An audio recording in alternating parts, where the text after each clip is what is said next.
Hello, friends. This is Dave Hurwitz, executive editor at ClassicsToday.com, here with random reviews from the Overflow Room, book reviews from the Overflow Room Annex, actually. Here we are, annexed. I've got to get this room organized. I still got boxes of stuff to unpack. Oh, look, see the blue things right there? There's the blue stuff. That's Ravel. I think that's mostly Ravel. It's either Ravel or Bruckner. Ravel is around here somewhere. Oh, anyway. So, what do we got? Some really cool stuff. Berlioz on Beethoven. His critical study of Beethoven's symphonies. Oh, Berlioz is just so great to read. You also have additional essays on Fidelio and Beethoven more generally. So there's like some extra stuff in here. This is the University of Illinois Press. And it's just wonderful. Let me read you a little bit. Talk about an iconic moment. The moment in the first movement of the Eroica at the recapitulation where a dissonant tremolo in the strings is shockingly accompanied by the return of the melody in the horn, which clashes dissonantly and everybody thought must be a mistake. It's interesting to see what Berlioz writes about that, isn't it? He writes, you ready? It is impossible to describe or even to indicate the multitude of melodic and harmonic aspects in which Beethoven reproduces his theme. We will confine ourselves to the mention of one which is extremely strange and which has formed the text of many discussions and which the French editor corrected in the score, imagining it to be a mistake of the engraver, but which was later on reinstated as the result of more ample information. The first and second violins alone hold in tremolo. The major second, B flat, A flat, part of the chord of the dominant seventh, and E flat, when a horn, having quite the appearance of being at fault and of coming in 4 bars too soon, starts timidly with the commencement of the principal theme, running exclusively on the notes E flat, G, E flat, B flat. One may imagine the strange effect produced by this melody, formed of the 3 notes of the tonic chord against the 2 dissonant notes of the chord of the dominant, notwithstanding the harshness being much reduced by separation of the parts. But at the moment when the ear is inclined to revolt against such an anomaly, a vigorous tutti interrupts the horn, and, concluding piano on the tonic chord, allows the violoncellos to return, who then state the entire theme with its natural harmony. Looking at things broadly, it is difficult to find a serious justification for this musical caprice. Whichever way we look at it, if the above is really an intention of Beethoven, and if there is any truth in the anecdotes which are current upon the subject, it must be admitted to be a whim amounting to absurdity.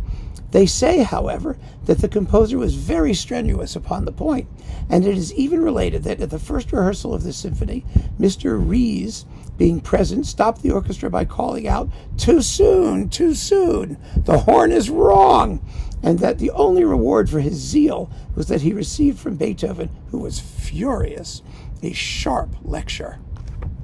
Yeah, one great composer on another. That's always worth reading. So Berlioz on Beethoven is like super duper cool. Then I've got this French thing that I only mentioned because it just tells you how obsessive compulsive I've been. Maurice Lucien Sebastian Clergeot, whatever his name is. Essai de philosophie instrumentale from 1907. What on earth I was doing with this, I cannot even begin to tell you. It's one of these like reprint cheap things, I like reading in French. It's fun, and I can do it, so I do.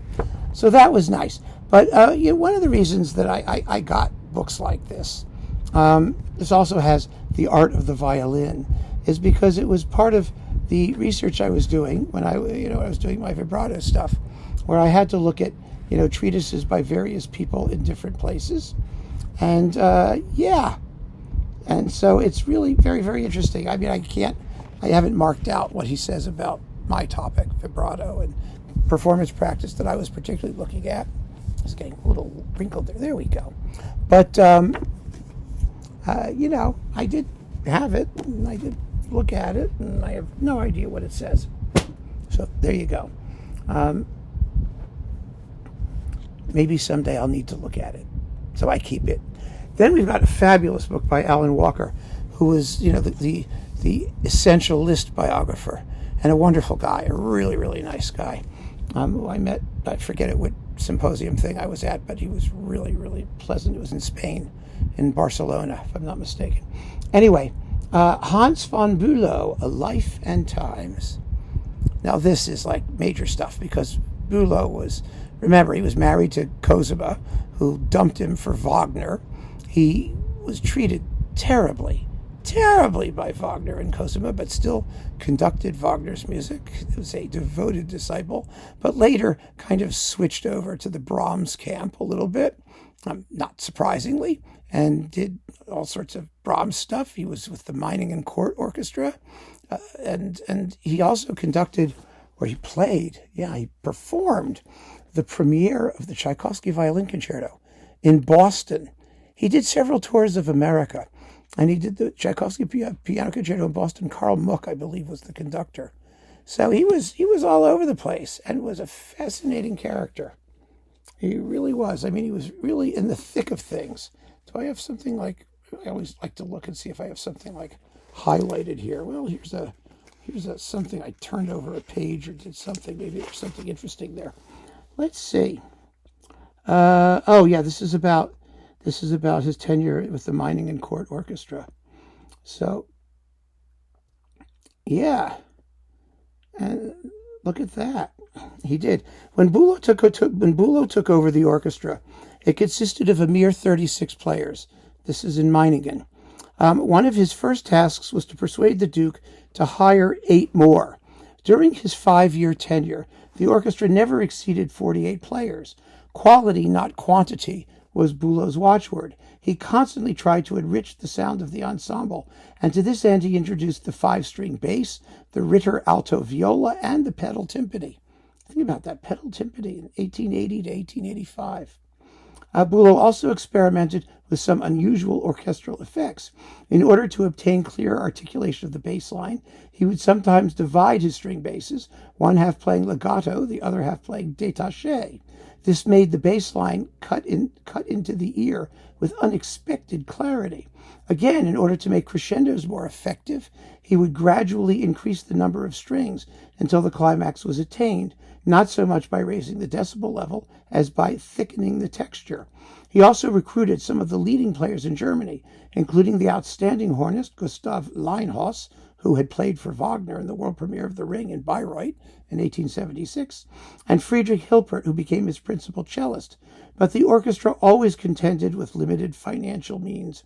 When Bulo replaced the oboist with a better one, he himself volunteered 300 marks from his own pocket in order to prevent this additional burden from falling on the court.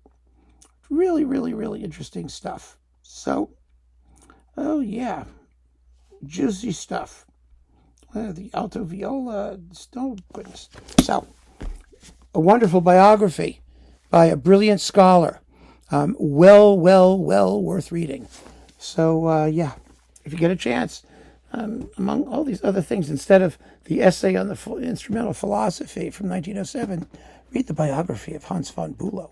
You won't be sorry. So keep on listening, friends. Thanks so much for joining me. Take care.